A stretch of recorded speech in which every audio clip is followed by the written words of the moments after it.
இன்னைக்கு நம்ம பார்க்க போகிறது இன்னைக்கு உலகம் ஃபுல்லாக வைரலாக பேசிகிட்டு இருக்கிற இதை பற்றி தாங்க.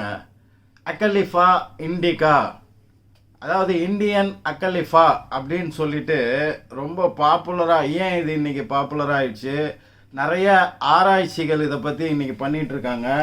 இது வேறு எதுவுமே கிடையாதுங்க, நம்ம ஊரில் கிடைக்கிற குப்பை மேனி செடி தான் இது. இது செடிலாம் வச்சு நட்டுலாம் வளர்க்கணுன்ற அவசியம் இல்லை.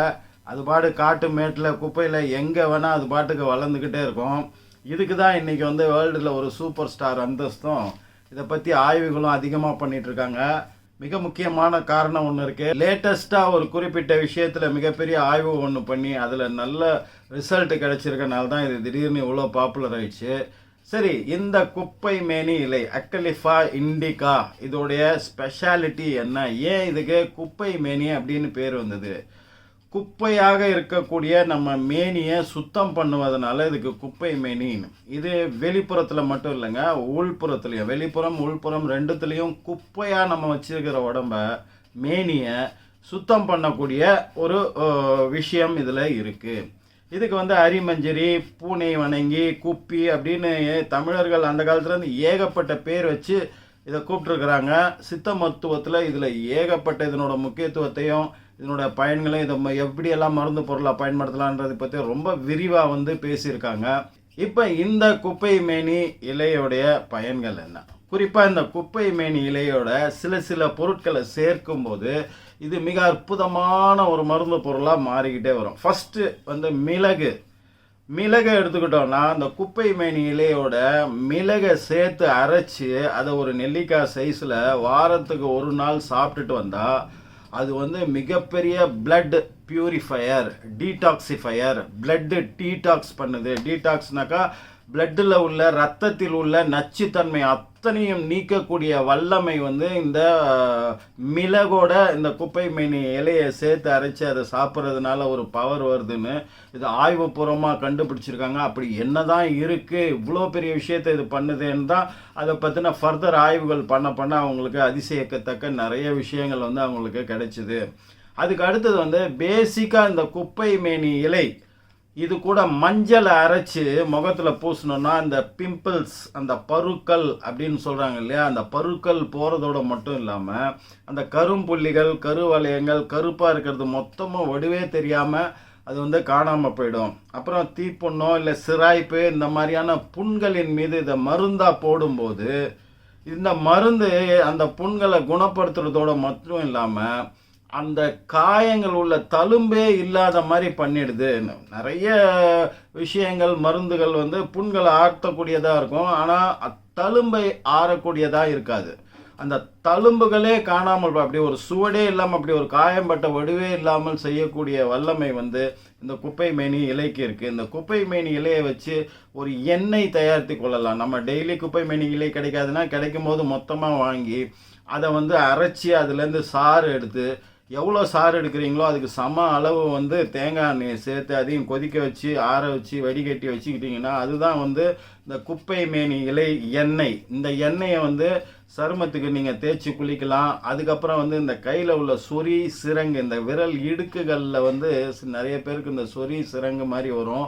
அதே மாதிரி படர் தாமரை தொடை இடுக்குகளில் இளஞ்சிவப்பு நிறத்துடன் வரக்கூடிய அந்த அரிப்புடன் கூடிய அந்த படர் தாமரை, இதுக்கு எல்லாமே உப்பை இந்த குப்பை மேனி இலையோடு சேர்த்து வச்சு அரைச்சி அதை நீங்கள் பூசிட்டு வந்தீங்கன்னா அது நாளடைவில் குணமாகணும். தோல் சம்பந்தப்பட்ட எந்த ஒரு விஷயமா இருந்தாலுமே இந்த குப்பை மேனி இலை அவ்வளோ அற்புதமாக வேலை செய்யும். இது பூனைக்கு ரொம்ப பிடிச்சமான ஒரு இது.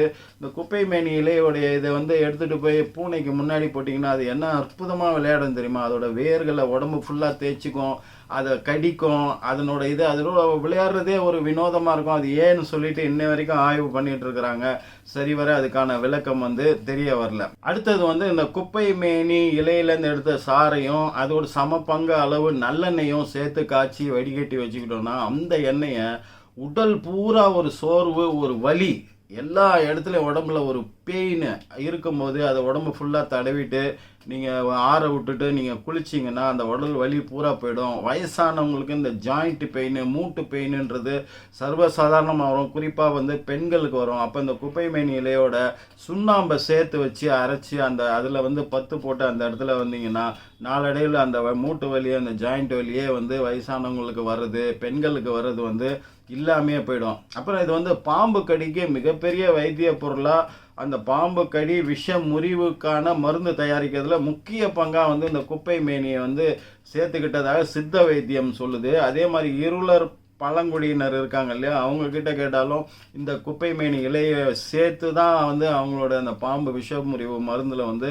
அவங்க வந்து அதை தயாரிக்கிறாங்க அப்படின்னு சொல்றது. இதெல்லாம் வந்து மிகப்பெரிய ஆச்சரியகரமான விஷயமா இருக்கு. இந்த குப்பை மேனி இலையோட ஆடு திண்டா பாலை இலை அப்படின்னு இருக்கு. ரெண்டையும் சம அளவில் எடுத்து அதை சாறு எடுத்து அதை நல்லெண்ணெயோட சேர்த்து அதை காய்ச்சி அதை வடிகட்டி அந்த எண்ணெயை வந்து நம்ம தலைக்கு தேய்ச்சி குளிக்கிறதுனால இந்த சைனட்டிசஸ் அப்படின்ற இந்த சைனஸ் ப்ராப்ளம் வந்து நாளடைவில் இல்லாமல் போகும் அப்படின்னு சொல்கிறாங்க. ஒன்றுமே இல்லைங்க, தலை பாரமாக இருக்குன்னா அந்த குப்பை மேனி இலையை அரைச்சி நெத்தியில் பத்து போட்டுக்கிட்டிங்கன்னா கொஞ்ச நேரத்துலேயே அந்த தலை பாரம் வந்து போயிடும். அப்புறம் சளி, நாட்பட்ட சளி இருக்குன்னாக்கா நம்ம சொன்ன அந்த மிளகோடு சேர்த்து இதை வந்து அரைச்சி அதை வந்து ஒரு துண்டாக்கி நம்ம வந்து சாப்பிட்டோம்னா அது வந்து சளி, நாட்பட்ட சளி வந்து உடனடியாக போகிறத வந்து நம்ம பார்க்க முடியும். அப்புறம் இருமல் வந்தால் இதில் வந்து காய வச்சு பொடி பண்ணி வச்சுக்கிட்டிங்கன்னா ஒரு டப்பாவில் அந்த பொடியை வெந்நீரில் போட்டு நல்லா கொதிக்க விட்டு அந்த தண்ணியை ஒரு அரை கிளாஸ் குடிச்சிங்கன்னா போதும், இருமல் உடனே வந்து கட்டுப்படும். அந்த தண்ணி வந்து நாளடைவில் சளியை இலக்கி உங்களுக்கு வந்து உடல்லேருந்து சளியை போக்குறதுக்கு வந்து உங்களுக்கு பயன்படும். இந்த குப்பை மேனி இலையை வந்து விளக்கெண்ணெயோட சேர்த்து அரைச்சி நம்ம சாப்பிட்றதுனால வயிற்றுல உள்ள புழு பூச்சிகள், கெட்ட விஷயங்கள் அத்தனையும், குழந்தைகளுக்கு எவ்வளோ சாப்பிட்டாலும் உடல் பிடிக்கல அப்படின்ற குறை இருக்கிறவங்க இதை வந்து ட்ரை பண்ணி பார்க்கலாம். இந்த இலையோட விளக்கெண்ணெயை சேர்த்து கொஞ்சமாக கொடுத்தீங்கன்னாக்கா அந்த வயிற்றில் உள்ள பூச்சிகள்லாம் செத்து போயிடும். பெரியவர்கள் கூட இதை வந்து சாப்பிடலாம். இந்த குப்பை மேனி இலையோட துளசி இலையை சேர்த்து அதோட அரைச்சி எடுக்கிற அந்த ஜூஸை குடிக்கிறது வந்து நாள்பட்ட மார்சளி, நெஞ்சு சளின்னு சொல்கிறாங்க இல்லையா, அது வந்து அப்படியே மிராக்கலாக வந்து அதை குணப்படுத்துறத வந்து பார்க்கலாம். இதெல்லாம் சாதாரண விஷயம் தானே. முக்கியமாக ஒரு பெரிய ஆய்வுகள் எல்லாம் உலகம் பூரா நடந்துட்டுருக்கு அப்படின்னு சொன்னீங்களே, அது என்னன்னு கேட்டிங்கன்னா எஸ், இந்த சர்க்கரை நோய், நீரிழிவு நோய், டயபெட்டிஸ் அப்படின்றதுக்கு வந்து இது மிகப்பெரிய மருந்து பொருளாக இருக்குதுன்னு சமீபத்திய ஆய்வுகள் நிறைய வந்து இதை வந்து எலிகள் மீது சோதனைப்படுத்தும் போது நல்ல ரிசல்ட் வந்திருக்கதா சொல்கிறாங்க. சர்க்கரையை கட்டுப்படுத்தும் தன்மை வந்து இந்த குப்பை மேனி இலைக்கு உண்டு. நம்ம மெட்ஃபார்மின் அப்படின்ற பொருள் கலந்த ஒரு மாத்திரையை தான் நம்ம வந்து சுகருக்கு வந்து அடிப்படை மாத்திரையாக வந்து நம்ம சாப்பிடுவோம் இல்லையா, அந்த மெட்ஃபார்மினோட சேர்த்து இந்த குப்பை மேனி இலை சாறு இல்லை குப்பை மேனி இலையை அரைச்சி நம்ம அதனோட ஒரு பீஸை வந்து நம்ம சாப்பிட்றது வந்து சர்க்கரையை கட்டுப்படுத்துவதற்கு மிகப்பெரிய அளவில் உதவுது அப்படின்னு சொல்கிறாங்க. இதை தனிப்பட்ட முறையில் சாப்பிடும்போது மெட்ஃபார்மின் என்ன அளவுக்கு சர்க்கரையை கட்டுப்படுத்த உதவுதோ அதில் ஏறக்குறைய 30% அளவுக்கான வீரியத்தன்மையை வந்து இந்த குப்பை மேனி வைத்திருக்கிறதா இப்போ கண்டுபிடிச்சிருக்காங்க. மெட்ஃபார்மினோட சேர்த்து சாப்பிடும்போது இது வந்து ரொம்ப பவர்ஃபுல்லாக வேலை செய்கிறதாகவும் சொல்கிறாங்க. இன்னும் வந்து ஆய்வுகள் தொடர்ந்துட்டு இருக்குது. கூடிய விரைவில் இதை வைத்து மாத்திரைகள் கூட தயாரிக்கப்படலாம். அதுவரை காத்திருக்கணும்னு அவசியம் இல்லை. உங்கள் உடம்புக்கு இதை சிறுக சாப்பிட்டு பாருங்கள். சுகரை வந்து டெஸ்ட் பண்ணி பாருங்கள், எந்த அளவுக்கு அது கண்ட்ரோல் ஆகுதுன்னு. எவ்வளோ சாப்பிடும்போது, எந்த நேரத்தில் சாப்பிடும்போது அது கண்ட்ரோல் ஆகுது அப்படின்றத கண்டுபிடிங்க. அதை வந்து தொடர்ந்து சாப்பிட்டுட்டு வாங்க. இவ்வளவு நல்லது பண்ணக்கூடிய ஒரு செடி வந்து இது ஒரு மூலிகை. இந்த மூலிகை வந்து கிடைக்கிறது அபூர்வமாக தானே இருக்கணும்.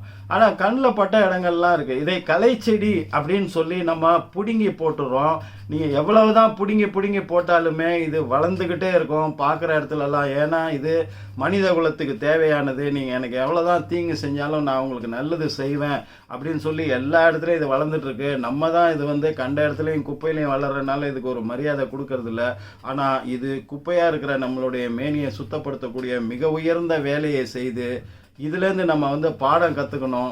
அடுத்து ஒரு நல்ல தகவலில் உங்களை நான் சந்திக்கிறேன். அதுவரை உங்களிடமிருந்து விடைபெறுவது உங்கள் AJH. நன்றி.